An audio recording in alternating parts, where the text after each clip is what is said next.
Well, hello. My name is Aaron Campbell, like the soup. I'm a voice actor, like as you probably know. This panel is going to be very much like a Q&A. I'm going to tell you a lot about. So raise your hands. Who is interested in voice acting? Like it's something you want to do? Yes, excellent. Well, this is the place for you to be. I'll tell you about my journey, how I became a voice actor, and things that you can kind of do to get started and try to get your foot in the door now. So if you have any questions at all throughout this, I talk very fast. That is just who I am as a person. Just feel free to raise your hand and I'll call on you, and it'll just be like a Q&A if you have any questions at all throughout this. So, can I take this? Is that okay? It's okay. Okay, cool. It feels much more comfortable like sitting back than being like, hello. So I started voice acting initially, like professionally, maybe like 4 years ago. So I haven't been doing it a long time, but in the time that I've done it, I found a lot of success. So I knew I wanted to be a voice actor ever since the 8th grade. I saw Lord of the Rings and the Two Towers, and I saw Andy Serkis perform as Gollum. And I was like, this is like it. Like, this is so cool. How does one guy make this come out of his mouth and make it sound so believable and real? And it was like a defining moment in my childhood, because up until that point, I was like, all right, I'm gonna be an archaeologist. Every single day, I would like dig in the backyard. You know, I lived in Missouri, lived in Branson, Missouri. It's where I'm from initially. And so like I would like try to find like arrowheads and things like that, and I would, you know, I would find like lots of things out in the creek, and I was like archaeology all the way. I loved Indiana Jones, and then I saw Lord of the Rings: The Two Towers, and that night I was like, there was like a little light. It was like, oh, and it was like, no, I want to be a voice actor. Little did I know it was going to be a long and complicated route to get there, and yet easy at the same time. So the first thing you need to know about voice acting, and I would say like the base for anybody that wants to be a voice actor, you need to be an actor. So if you've never done like a community theater play, you do not have to take acting classes. This is not like a go take acting classes kind of thing. It's like being comfortable with who you are as a person, as an actor, will bring you farther in this profession than like anything. It took me several years to understand who Aaron myself was as an actor, because I had done some plays in high school. You know, I didn't know what theater really was until I got cast as my first lead, and a funny thing happened on the way to the forum. I played a character called Pseudolus. It was a musical, and I had a lot of fun doing it, and I kind of got bit by the theater bug. You know, it's like, okay, now that I really like this, I have to disappoint my parents and tell them that like I'm gonna major in this in college. And so I got 2 majors though, because like I wasn't for sure, being from Branson, Missouri, that I was gonna be an actor. So I double majored, and I pursued acting more full time. I started doing a lot of on stage stuff, and I took some acting classes in undergrad. And the reason I say you need to know yourself as an actor is because if you do not know what you bring to the table as an actor, then it's really, really hard for directors to know what you bring to the table. So everyone who is an actor has like a very like specific brand, I want to say. You know, like my brand is, I consider myself like a knockoff Chris Pratt. He's like a little older than I am, but I play the same kind of roles, right? Like, what actor are you like? And it's not even like an imitation. It's not like I'm imitating Chris Pratt. It's just like, oh, I look at his work and I'm like, I would play that role, or I would play the role that he played in this film, or in Parks and Rec. You know, like that's like my kind of character. And so when I would go in to do voiceover things, you know, I was like, whoa, what kinds of characters do I play? And getting to know myself through my training in undergrad, I was like, okay, these are the characters that I think I would be good at. Because everyone needs, besides being an actor, the next thing you need underneath that tiered is a demo reel. So a demo reel is a 60 to 90 second, a little snippet of you, your voice. And you always want to lead with your voice, not like a weird character voice, because that is what directors listen to when they're doing auditions. So you would send this 60 to 90 second clip in somewhere, wherever you were sending in your audition to. The director would listen to it, and they would get a feel for what you bring to the table as an actor, as a voiceover actor and as an actor in general. So knowing yourself, you know yourself better than anybody as an actor, and you know what your voice can do. So like my brand is like, I always lead with this because this is what I get cast as 95% of the time. Most of the time it's like in idol shows, or I play high school boys. Occasionally, I get to play villains, which is a lot of fun. I don't do it a lot though, because there are people with voices specifically that do villains that are like way better than I ever could. But it is something that I was interested in, so I put little clips of things like that in the demo reel that said like, hey, not only is this me as an actor and a voice actor, but also this. And when you're making your demo reel, 60 to 90 seconds, 90 seconds max is what you want. You don't want it any longer than that. That's like the industry standard for character animation, things like that. And since you know yourself better than anybody, it would be up to you as the actor to write your own demo reel. So whenever I produced mine, I got mine produced the very first time, and I'll tell you a horrible experience I had too, so you can try to avoid this. I was like, okay, what is the most expensive place I can go to? Because surely it will be the best option for my money, and like I'll get a really good demo reel. It wasn't. It was terrible, and I didn't book anything off of it. I say that because there are professionals that are not really working in the industry who try to take advantage of certain people that are not really aware. It's like maybe they have a couple of anime credits and then they label themselves as like, I am working in the business all the time, I understand how this works. And that's not the case. You want to do your research. My second demo reel that I got, I paid 1/10 of the price for, and it's what I started booking anime with. Because the people who did it really cared about the acting behind it, and they really cared about like the final product. And a demo reel is like your calling card. You send it out to the producers, to the directors who are looking to cast, and they'll listen to it. And if you do not send out your best work, some directors remember that. They remember, they talk. It's like, I listened to a demo reel today and it was not the best.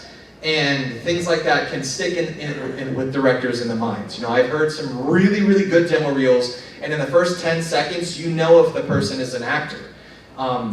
Beyond that, if they listen, it's just like extra, You really want to get them to listen beyond like 30 seconds, but they're going to know if they want to bring you in after the first 10 or so. So making really, really strong decisions in your reel. So I keep talking about demo reels, and I keep saying how important it is, but like, what is it? So again, 60 to 90 seconds. I would say no more than like 8 characters within that demo reel time. It's not you doing voice impressions.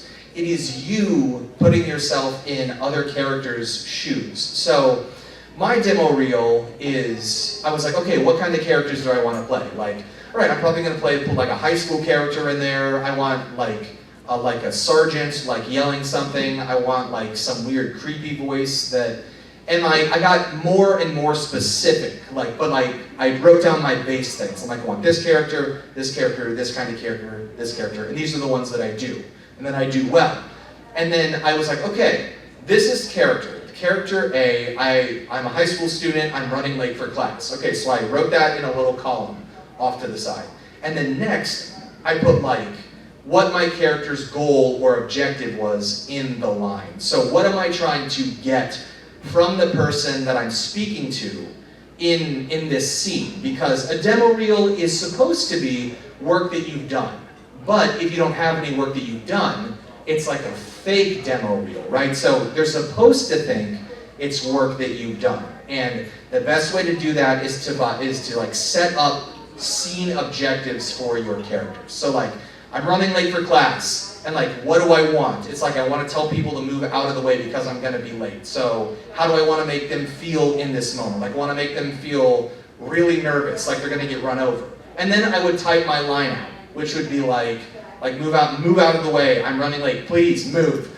And so all those things together, I was able to find a character, like an objective for that character in that specific moment, and then I wrote down the line that I had for that moment. So it was like, please, right? And it takes that kind of energy, because if you don't, the thing about voice acting is like, this is all we have, like the microphone. They can't see my face, they can't see what my body's doing, or anything like that. So you have to have a very specific image as an actor as to what these characters are doing.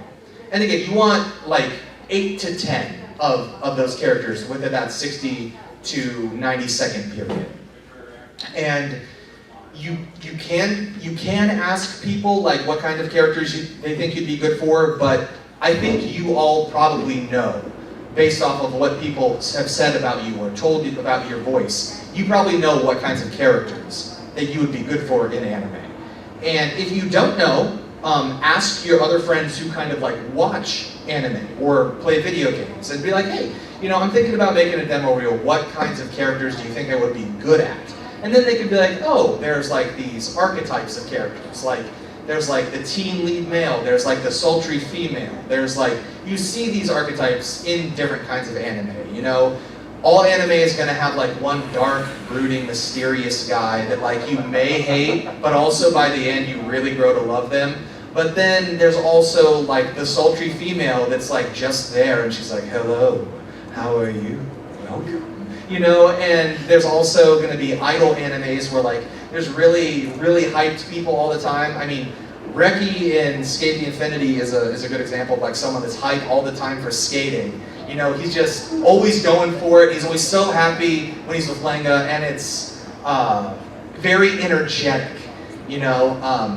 There are characters like that in anime, and as you watch and is it something that you kind of watch, you get like I don't want to say like a taste for, but it's something that you start to understand.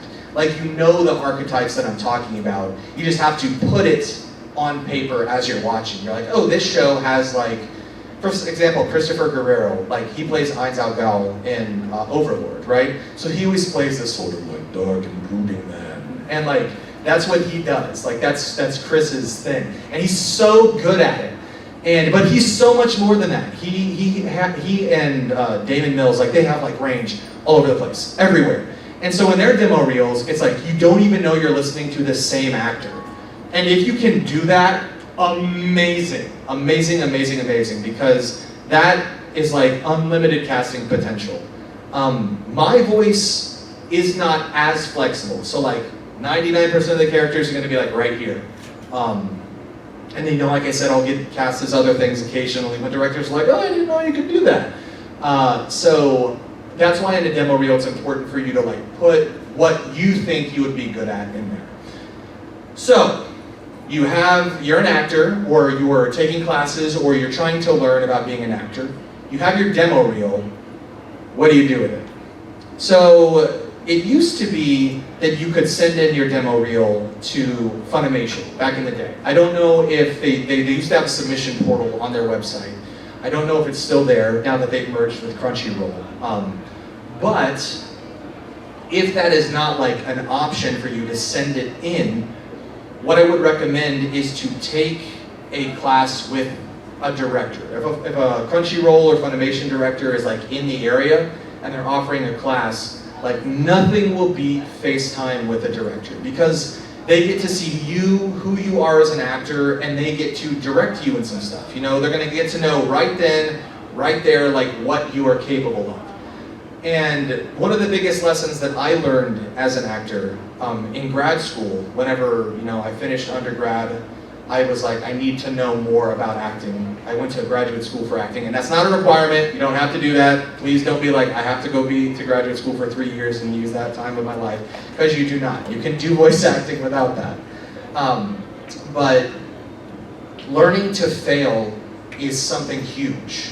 And I think that's not just a voice acting thing, it's just like a life note that like I took away from grad school.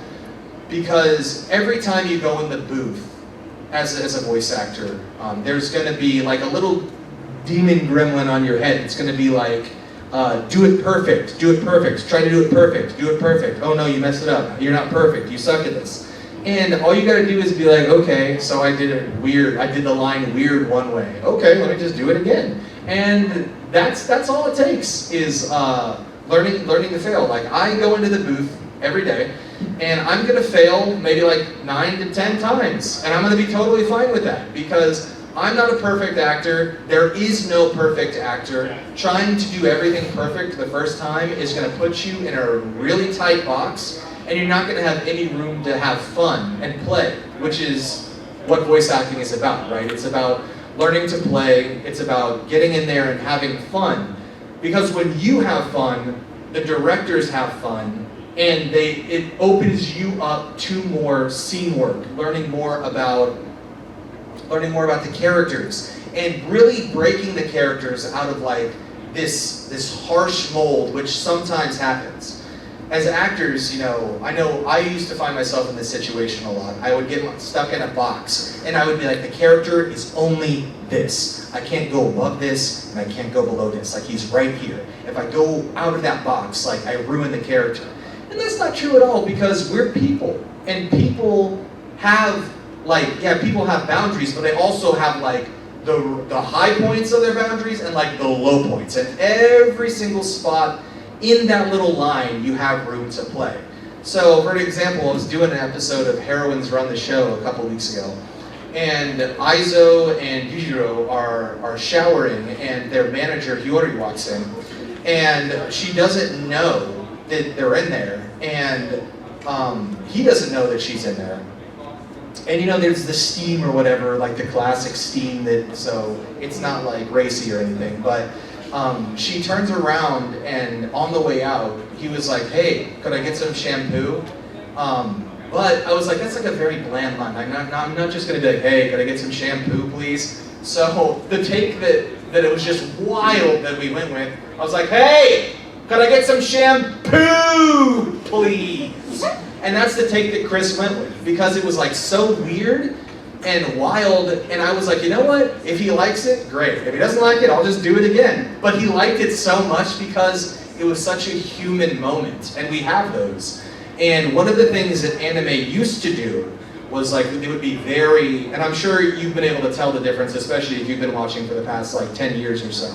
It used to be a very this is the way you speak in anime, and everything is this way.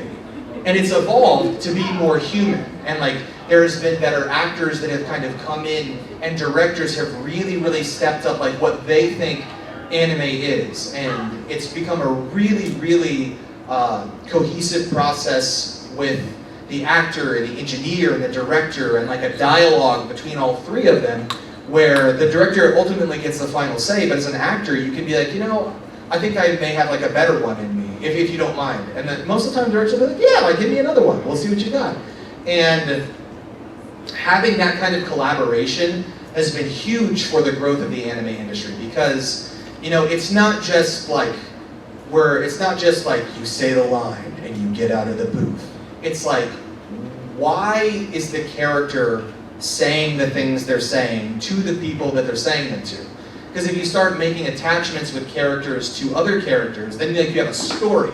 It's not just your line and my line, and then your line and my line, and then your line and my line. It's there is a connection between the characters, and it makes you have a deeper appreciation for what is happening, and ultimately that's where the best performances come from, in my opinion. When the actors know what their character wants and what they want to get from the other person in the scene.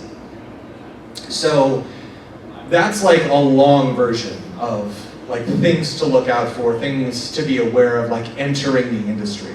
I will give you all one open submission right now that I know exists. Sound Cadence Studios, who also does Crunchyroll dubs, like Crunchyroll will send them dubs to do once or twice a season. They have an open submission on their website where you can send in your demo reel. They'll listen to it. I don't know how long it takes for people to hear back. Sometimes you don't hear back at all. But Sound Cadence Studios is awesome to work with. And they do anime dubs. And that's remote, so you can do that from anywhere. You don't have to live in Texas to do Sound Cadence Studios. You can send in your stuff, they'll listen to it, and then they'll send you auditions if they really like your work. So that's a really good resource. To do Crunchyroll dubs now, for the most part, outside of that, you really need to live in the Texas area. There are still some remote things happening here and there, but it's so much easier for the directors and the engineers and the actors to do everything in the studio, because then everybody has their jobs. During the pandemic, everything changed because we went from being all in studio to, oh no, the world is falling apart. Everybody would get in your closet and record with the blankets up. And we did that for a couple of years, and it was great, but it was so hard to sustain because everyone has a different microphone, everyone has a different interface, everyone had different levels of audio engineering experience.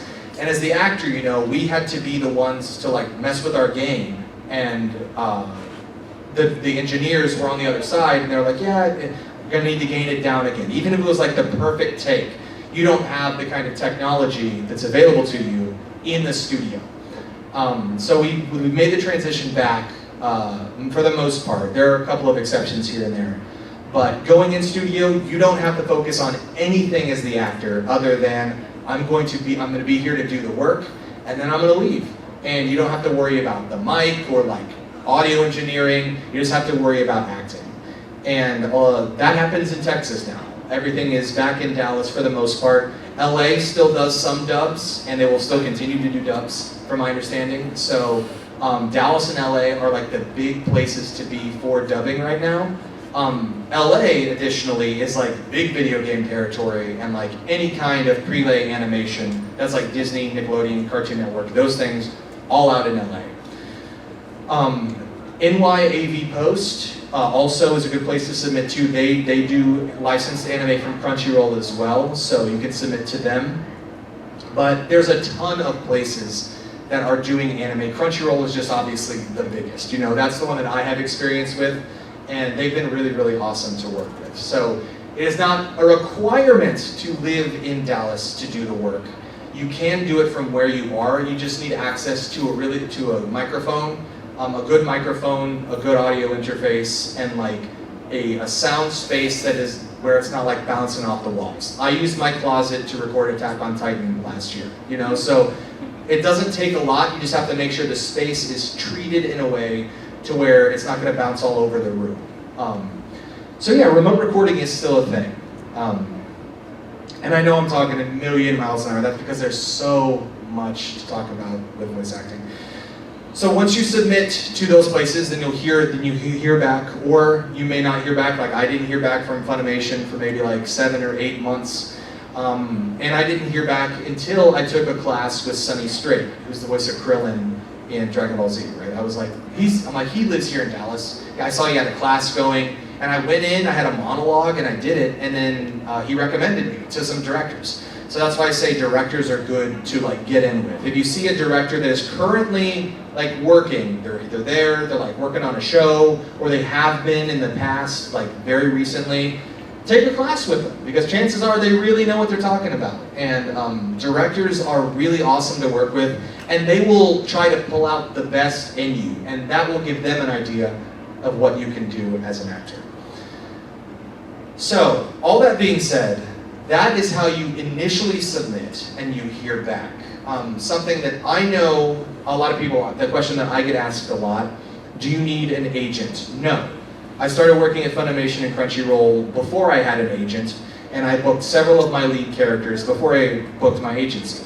Because I was still in grad school, nobody would take me, so I just was you know what, I'm going to submit myself, and I'm going to do as much work as I can, and that's what I did. And I started working, and a few years after that, I was okay, now that I've kind of got my feet wet, I have credits, I'm going to submit to an agency, and now all of my work comes through the agency through Crunchyroll. So it goes through my agent into me. It's not required though. You do not have to have one to get started. All you need is a good microphone, a good interface, and a little small soundproof space. And you can do voice acting. A really, really good resource for beginners. Some of you may have heard of this website, Casting Call Club is really good. They have some really good projects that come through there.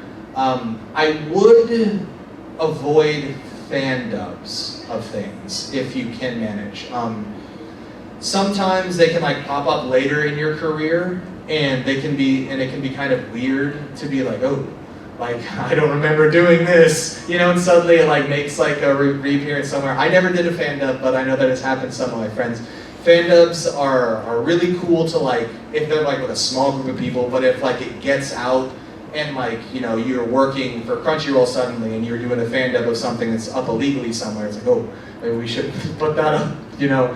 So those are like my big tips. Casting Call Club is a great resource. I personally do not mess with Voices123 or Voices.com. Some people like those. I don't do them personally because I'm not a pay-to-win kind of person. It's very expensive, and I don't do a lot of commercial work, and that's where a majority of the commercial stuff is. If you're really good at commercial work, by all means. But if you're looking to do like animation, anime, Sound Cadence Studios, submit to them. NYAV Post, submit to them. Even Bang Zoom out in California, submit to them. They're really, really cool. All the people out there are great to work with. And then, of course, Funimation and Crunchyroll, which are the big ones. All right, I've talked so much. Let me take a drink of water, and then I'm going to take questions, because I know I talked forever, and everyone's like, great, thank you. I learned absolutely nothing. So the way that we're going to... Oh, this one might be on. Oh, no. Actually, I'm writing down just this notes. The way that we're going to do questions is just kind of everyone get in a line down the middle, and when you ask your question, go sit down, Aaron will answer it, and we'll just keep going until there are no, and if there are more people, I'll ask those questions, and we'll do that for the next half hour. Sound good? Cool. All right. All right, who has a question? I don't know. Yeah, no, it's fine. I'll just... Yeah, good ask. Okay. What type of character arc would you want to see more in animes? Because I know we always have like the ones you mentioned earlier, but is there like a certain like stereotype you want to see more in animes? What kind of character archetypes? Like I'm thinking like the goofy like character, like the like. Sorry. Oh, you're good. I you're stutter good. a lot. No. So there's like the main character hero, kind of like Fred and like Scooby-Doo. Like, is there a certain character you'd want to see more, like the weebish character? Because we don't really see weeb characters in anime as much, surprisingly. Yeah. Like stuff like that. So and like all of you that watch anime have like a really good idea of what kind of like archetypes there are in anime, you know, and there are actors that like specifically are like really known for like doing one kind of archetype because they're really good at it, which like there's like, that's amazing. And like I said, you know, I do a lot of idol shows, I do a lot of like pretty boys, and then I do like the dark and brooding guy that's like in the back that's like, what are we doing here, come on. And those are who I normally get cast as. So I think that's why it's important for everybody to like know your particular voice. And if you think you're right for like an audition, and you get a side for it, which is the character and the lines, you know, submit for it. Because you never know what the directors are thinking. Sometimes even directors look at a side and they cast like the complete opposite of what the J may be looking for, because they have like a very specific vision of what this character is. And it happens all the time, you know. I try my best whenever I'm doing auditions to be like, okay, I know what this character is kind of like in a J, or like what the character may sound like based off the copy that I get, but I will sometimes throw out like my second take, which will be wildly different from my first, will be like something that is totally unexpected. And sometimes those are the characters that they cast. They're like, I really liked your weird take on like this character for the second one, so I think that's what we're gonna go with for this show. And I'm like, oh, okay, like I wasn't expecting that at all. It was just something that I threw out there. Another voice acting tip, anytime it's like anytime on audition site it says like no more than like 2 takes, you want them to be wildly different. Your first one should sound nothing like your second one. They need to be like so far apart that it's like you can't really even tell it's the same person doing that. They're not looking in the second take for like a different voice inflection, which is like would be like me going up and then me going down. Like they're not looking for that. They're looking for like an entirely different character. But if you submit to these things, you know, you're going to get different kinds of characters that are archetypes. And you're going to know based off the picture alone, you're going to be like, okay, this is like a weeb character. Or this is like, they clearly have a very high-pitched voice. Or like, you know, their legs are turned in. So it's like they're kind of sheepish. They're very shy. They're very shy characters. And you don't really, you know, I don't submit a lot for those because I don't get cast them. But I can do that. Yeah, and that's just something that I have learned both watching the dubs and watching subs. I will always watch the shows that I'm cast in as leads and supporting for the episodes that I'm in because I want to know what that episode is about because it helps me as an actor. That was a long answer to your question, but I hope I made sense. All right, who else? Yes.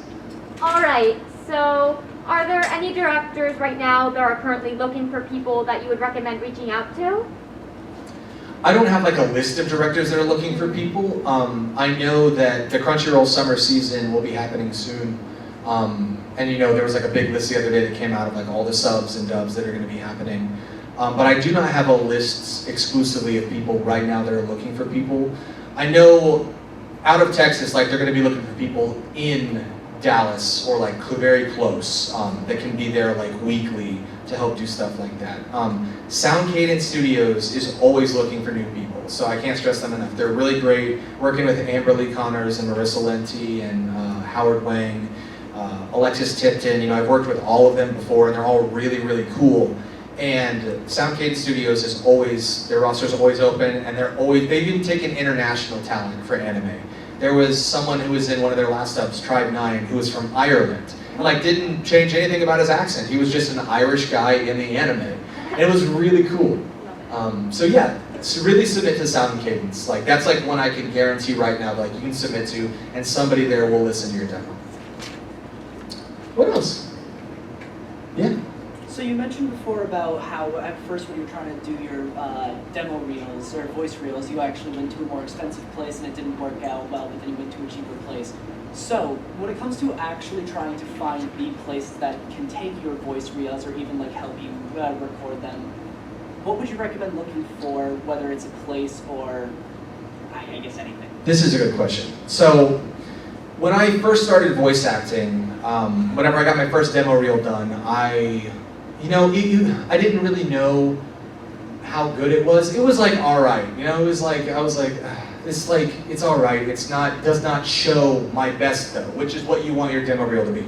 It's like you want it to be the best of you, because it's your calling card. You know, you send it and you want it to be the best version of you that you can show directors.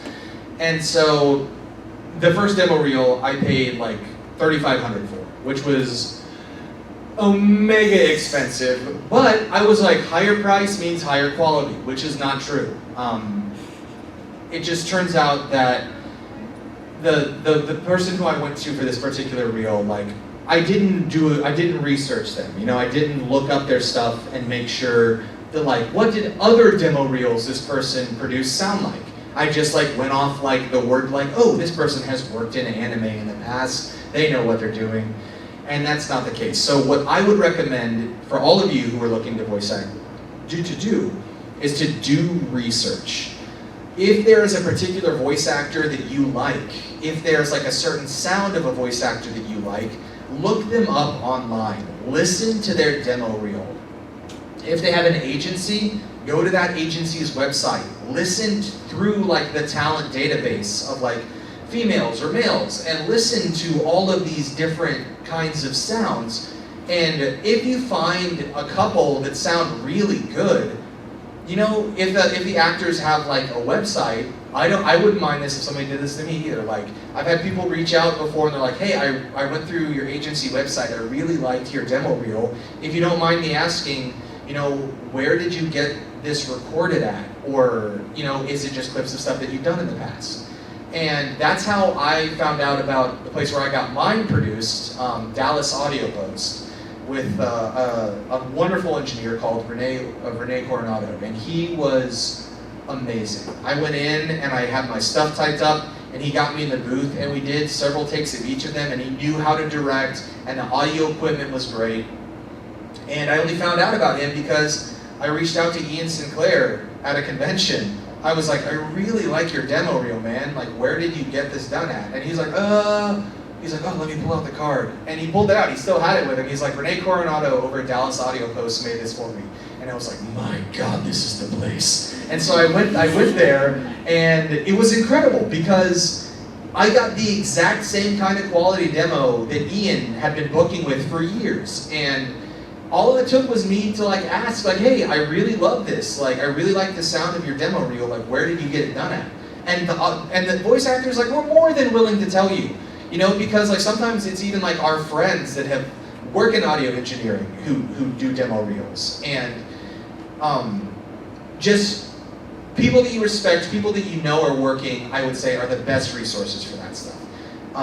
Do not make the mistake I did, because it's still a big sting, it's I did not need to spend that much money for something that I'm never going to use. And that's a big thing.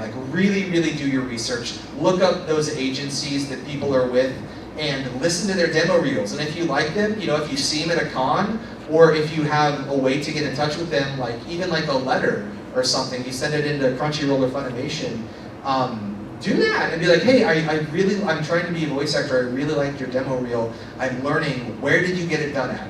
They will tell you where they got it done. If they remember, most of them do, because that's what they've been booking with, and it's good for them, and it's good for the people that they worked with, for you to send them to them. So I got mine done at Dallas Audio Post with Rene Coronado. So if you're in the Dallas area and you're looking for a really good place to get a demo reel done, Dallas Audio Post, 10 out of 10 would recommend. It's not going to fly to Dallas. We don't have to fly to Dallas. There are generally pretty good audio recording places in any major city, or just in any city in general. The thing you have to watch out for is the people that claim to be really good and charge exorbitant fees. Now there are places that charge exorbitant fees that are amazingly good, like Mark Grau in LA. He's got a voiceover studio. A couple of my friends have done work with him, and his stuff is beautiful, perfection, and he charges a lot, which is great. If you're gonna get a really, really, really, really good thing, that's what you want to pay the money for. You don't want to pay a lot of money for something that is absolute trash. So just do the research. That is a big thing. Make sure you do the research on that stuff. That's a really good question. What else y'all want to know about voice acting? How to answer? You have another one? Yeah. Do you have a favorite fellow voice actor you've worked with?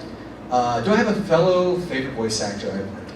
This is a really hard one, because I've worked with so many people over the last 4 years that my brain explodes. So the first time I was brought into a session was with Cliff for Cliff, voice of Bakugo from My Hero Academia, and he was the one that called me in initially. From my demo reel, Sonny Strait had submitted me after I took his class. He was like, hey, I got this kid. He's new to the area. Do some Walla. Walla's big groups of men in a room or women shouting into a microphone, battle scenes and things like that. So I went in, I did a show called Darling in the Franxx, which is my first credit ever in anime, and another show called The Silver Guardian 2. And those were the very first day I went in, and I had a lot of fun. And Cliff was directing both of those, and he was like, I don't know why, I'm just now hearing about you. It's because, the backlog of people that have submitted, because, everyone who thinks they want to be a voice actor submits their first demo reel, even if it's made at home in their bathroom with, a phone. They submit those to Crunchyroll and Funimation. And so there's a backlog of, 30,000 people. So that's why I say, when you send your stuff in, you want to make a good impression. Because if you're just doing it on the fly and you do not have a good demo reel produced, the directors are going to just hear the first 10 seconds and be like, oh, okay, they're not ready yet. They're going to move right on to the next one. but I worked with Cliff, and he was really, really good to work with. He was the first one that brought me in. But it's hard because I really love all the directors. You know, the directors that I've worked with have all been really fun, and they're all really good at their jobs, and they know what to look for, and they know how to pull it from you as an actor. Anthony Bowling is someone else who's been amazing to work with on One Piece. I mean, I auditioned for Sparrow last year, and when I got cast, I couldn't believe it, because One Piece is like my all-time favorite manga. It's the thing that got me into voice acting outside of watching The Two Towers. And I was so nervous when I got in, because I was like, if I don't do this character justice, like I'm gonna be slaughtered. I'm gonna go like meet people, and they're gonna be like, how dare you soil the ground of the holy One Piece. Luckily, he was really fun. He's like, okay, cool, let's just try to find the voice, and we did. And what we came up with was something like, baby, you know, and it's a lot of fun. He's been a lot of fun to work with, but I can't really pick a favorite, because you don't get to work with actors necessarily unless you're doing Walla in a studio. It's like just you, the microphone, and the screens, and then the director and engineer off to the side. I enjoy working with everybody. You know, it's kind of like of course you would say that as a voice actor, but it's true. Everybody that I've worked with at Funimation and Crunchyroll have been just awesome, and they always pull like the best out of you as an actor. That's a good one. What other questions do we have? Yes? So it's kind of a weird one, and it's more about your taste. Okay. Is there an anime you've watched that has not received an English dub that you would love to be a part of if it did? Oh, man. Okay, so I have two answers to this question. The first one is because it's not out yet, and I would love to be a part of the series at some time before we catch up. I would love to be in JoJo Part 7. I love Steel Ball Run. I love JoJo's Bizarre Adventure. But one, like a franchise that has not had a dub. Oh no. Let me think about this one. This one is going to be kind of difficult, because like I did watch a lot of anime a long time ago, but I haven't watched anything recently that I can think of that does not have a dub. I would like them to like revisit Dead Man Wonderland at some point, because like it ended, and I'm like, okay, but like why did they just not like finish it like the right way? You know, it's a dub that I think the dub was great. Like don't get me wrong, like I love the dub. It's just I wish they would do it justice, like the actual story, and then redo everything about it. Yeah, no, I often think about Bunny Girl Senpai. I watched it recently. I was blown away by it. Yeah. My wife and I are both like not neurotypical, so having both a dub and the subtitles is extremely helpful for us. So for us to watch anything that's subbed without an English dub is like we have to really be committed to it. Yeah. And I was blown away by it. I've been thinking about that more and more, just like all these different ones that I wish had one. Yeah. And I'd probably rewatch it. Like we did that with Comey Can't Communicate. We watched both the sub and the dub because we just loved it. But a majority of the stuff that I've seen, I watched Hunter x Hunter the first time in sub. And then I like went back and watched the dub after I'd already discovered it, because like it was an amazing series, you know. And like now that Togashi is writing again, I'm like, can we get the next part animated through like the Dark Continent? I want to see Hisaka be Crollo. right. Like let's do it, you know, let's do it. And a lot of it sucks because like a lot of the really fun series that like I was like, man, if only I had started voice acting like 2 years earlier. Like it's like maybe I could have been in one of those. But there are so many that come out every 12 weeks. You know, it's like you have the spring, winter, fall, summer season, all those. And it's like 20 to 30 new shows, it feels like, every time. So it's like anime is the biggest growing medium, like out of all kinds of entertainment in the world. And so just knowing that it's continuing to grow and like the fandom for it is getting bigger and bigger, I'm sure there's going to be some sub show that I watch one day that I'm like, man, that would be really cool if they brought it to a dub. But chances are it's probably going to get a dub because they're dubbing almost everything now. Right. Yeah, that's a good one. What else? Yes. What's your favorite way to laugh? Oh, no. My favorite way to laugh? Yeah. It's a dumb Oh, no, well, okay, so there's a couple of them, right? It's like, so one of my favorite ones, like the easiest one for me to do is when you see it all the time. It's like the cliche, like the character has their hand behind their head and they're like, those kind of ones are really fun to do. Rarely do you get to do like an evil villain laugh, but the one that I got to do, Sparrow has been fun because it's all the villains in One Piece have like a particular like laugh, and his is like the. And I got to do one episode where he's just in the background, and Mike McFarland was like, okay, so he's like way in the back, but like you can hear him doing it still, and it's like way in the back, and he's like, kind of sounds like a chicken, doesn't it? I'm like, yeah, so I just full on like face first into it. So he's been my favorite laugh to do. I don't get a laugh a lot other than like, like a CM means closed mouth, CM smile. That's where the characters go. And they do that a lot in anime, it's anytime like they don't show their teeth, but they turn towards the door, they go, things like that. We don't do that as people. I wish we did. It'd be fun, like every time, we knock over a bottle, like, it's just something we don't do, and that's something I had to get used to as well. Like, I'm giving you guys like the crash course in anime in particular. I don't do a lot of video game work. I've done none actually, because a lot of it is in LA. But knowing the difference between like the different kinds of sound effects, there's like whenever they like grit their teeth and like you see their brow go down when they go. They have those moments, or they have like somebody comes through the door and they have to notice, but we don't go, we don't do that. But they do in the anime. And then sometimes there's like the OM chuckle, which is like, things like that. And you don't really know until you actually watch what's happening in the J, which is the Japanese. We have the two screens, we got the J on one side, the script on the other. And we listen to the seiyuu perform, and then we do it on the next take. So we get an idea of what the moods of the scenes are before we record them. And I know there are different ways to record, like Crunchyroll has a very specific way. We do little bits at a time, which is awesome. Because then, if there's a moment, the director's like, let's try it like a different way. We can do that. And then you have Sentai, which is like, they do the entire episode at once. And so you're like trying to like keep up.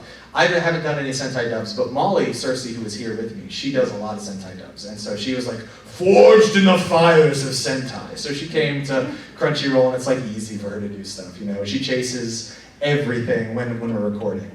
But yeah, laughing, I just go, I just go. I'm like, laughing, let's just talk about everything else instead of that. But I think the Sparrow laugh has been my favorite one to do. Because it's not very often you get to do like big laughs, because it's very, very dependent on what is happening on screen. If it's not happening on screen and you don't see the character doing it, you don't get to do it most of the time. And you gotta find the balance between like what is too big versus what is too small in anime. And that is something that's taken me a while to learn, and it gets easier with practice as well. Good question. Yes. What is the weirdest line you've ever had to do? Oh man. Okay.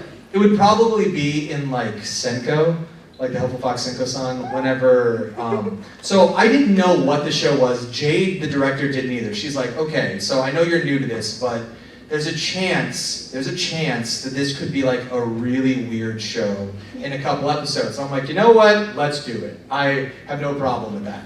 And we get a couple of scenes in like episode 3 or 4, and like Nakano, my character, is relaxing in the bathtub, and then Senko comes in, and he's like laying back in the tub, and she just puts her tail on his face, and he has this internal monologue, and he's like, oh my god, I can feel the fluff. It's seeping into my skin. I just want to squeeze it and grab it and throw it all over me. And he goes, oh! And there's like this light that shines down, and he gets taken away into the ether. It's a very like internalized thing. But that was the first time I'd ever done that.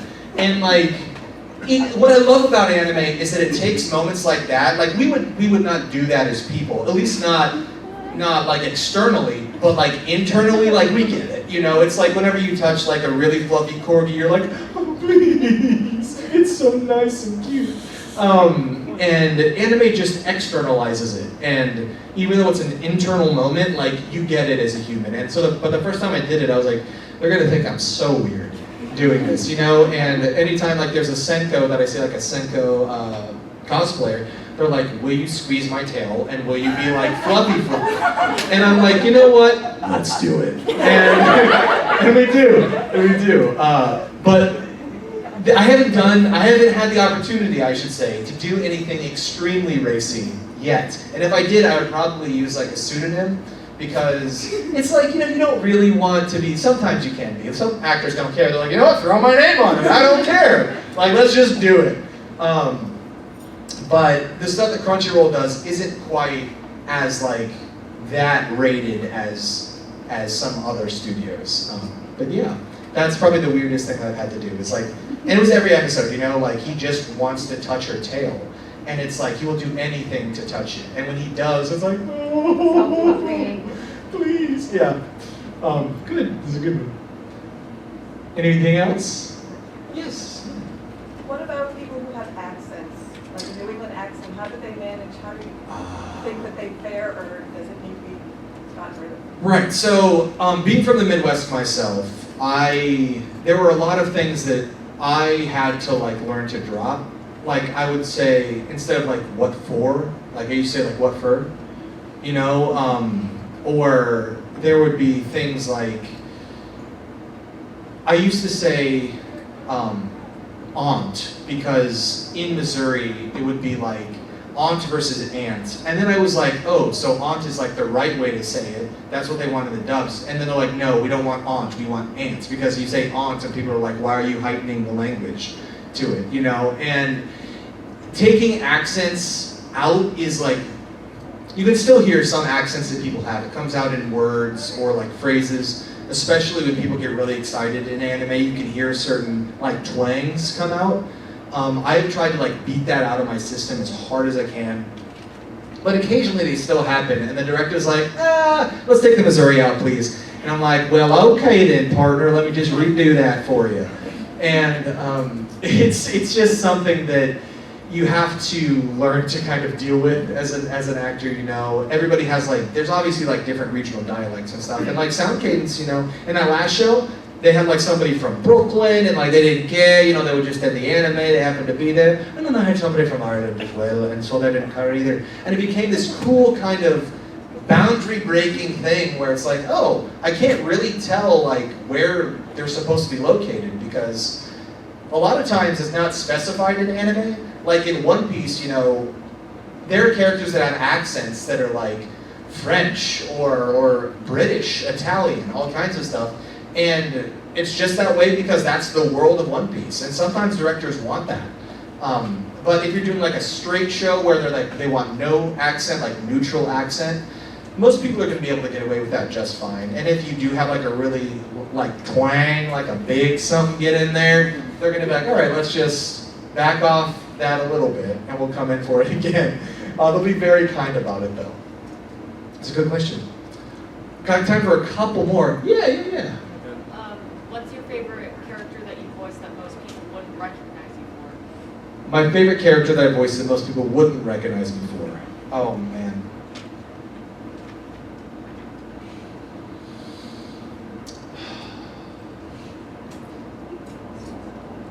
This is hard because I don't know, you never know what shows people like, or like what shows have like I didn't know this until the other day, like Chiaki Morisawa from Ensemble Stars. Like most people, I didn't know they had like a big fandom base until I went to like this last convention and people were like, oh my god, Chiaki? And I was like, what? Like this was a character I did like 4 years ago. I had no idea. And he wasn't even, he's like the leader of this idol band. And they had no idea. I had no idea either. I was like, oh yeah, like I voiced his character. That's probably the one I get the most of people like, I had no idea. I had no idea. Yeah, that's probably the biggest one I would say that I have. good.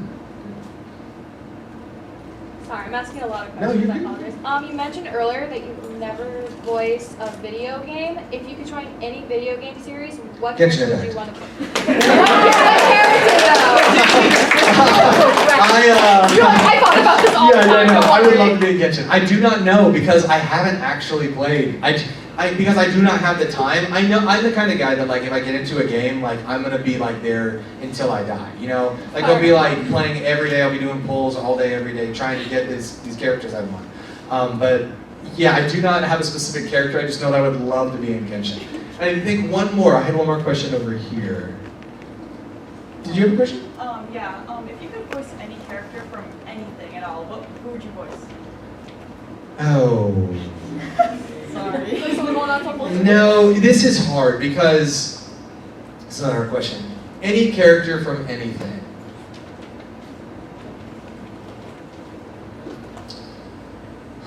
I would love, I mean, I don't have the voice for it, obviously, but I would love to have played like Arthas in World of Warcraft.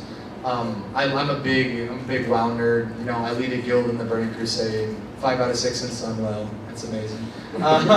We're recruiting, always recruiting. Yeah, I would love to work for Blizzard as well, and Arthas would be a great. I mean, they're an incredible company, and Andrea, who runs their voiceover unit, is just like amazing. Yeah, guys, this has been a lot of fun. If you have any more questions, I'll be at the table for the rest of the night. So come by, talk to me. We'll talk about whatever you want. I can help you in any way, shape, or form. All right? Y'all have been great.